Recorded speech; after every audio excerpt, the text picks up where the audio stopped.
দেশের সিনেমা জগতে এখন আলোচনার কেন্দ্রে এক তরুণ অভিনেত্রীর উত্থান। তেলেগু ও কন্নড় ছবিতে দর্শকদের মন জয় করে চলেছেন এই প্রতিভাবান তরুণী। তবে শুধু তার অভিনয় বা নাচ দিয়ে নন, তার বিশাল হৃদয় ও দায়িত্ববোধও সকলের মন জয় করেছে। এই অভিনেত্রী হলেন দক্ষিণী তারকা শ্রীলীলা। মাত্র 23 বছর বয়সে 3টি শিশুকে দত্তক নিয়ে এক নিঃস্বার্থ মা হওয়ার পাশাপাশি আলো জ্বালিয়েছেন রূপলী পর্দাতেও। শ্রীলীলার জন্ম আমেরিকায়, তবে ছোটবেলা কেটেছে বেঙ্গালুরুতে। সেখানে তার মা ডক্টর স্বর্ণলতা একজন প্রখ্যাত স্ত্রীরোগ বিশেষজ্ঞ হিসেবে পরিচিত।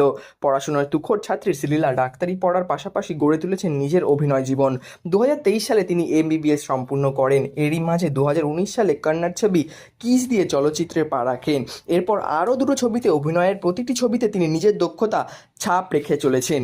অভিনয়ের জনপ্রিয়তা পাওয়ার পাশাপাশি শ্রীলীলা দেখিয়েছেন এক অনন্য উদার মনের ছবিও। মাত্র 21 বছর বয়সে 2022 সালের ফেব্রুয়ারিতে এক অনাথ আশ্রমে গিয়ে তিনি দুটি বিশেষ চাহিদা সম্পন্ন শিশুকে দত্তক নেন, গুরু ও সবিতা। নিজের সামাজিক মাধ্যমে তিনি নিয়মিত এই সন্তানদের সঙ্গে কাটানোর সময় ভাগ করে নেন। সম্প্রতি তৃতীয় এক শিশুকে দত্তক নিয়ে নিজের পরিবারে স্বাগত জানিয়েছেন শ্রীলীলা। ইনস্টাগ্রামে তিনি একটি আবেগঘন পোস্ট দিয়ে খবরটি ভাগ করে নেন।